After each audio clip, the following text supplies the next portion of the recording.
আমরা সকলে কিন্তু বাইক মুছতে পছন্দ করি, বাইকে ময়লা হলে।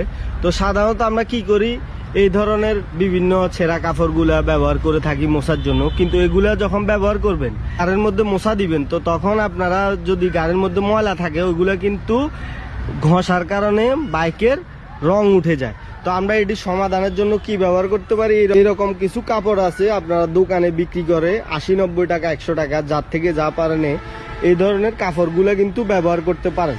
ধরেন এখানে কিছু ময়লা থাকলে এটা যখন আপনি মোছা দিবেন, তো সাথে সাথে কিন্তু ময়লাগুলো আপনার ইয়ের মধ্যে চলে আসবে, কাপড়ের মধ্যে, কিন্তু ওইখানে কিন্তু থাকবে না।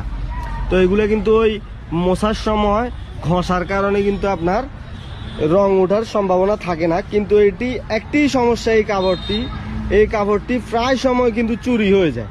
এটি একটা মাত্র সমস্যা, এগুলো চুরি হয়ে যায়। এছাড়া এই কাপড়ের কোনো সমস্যা নেই।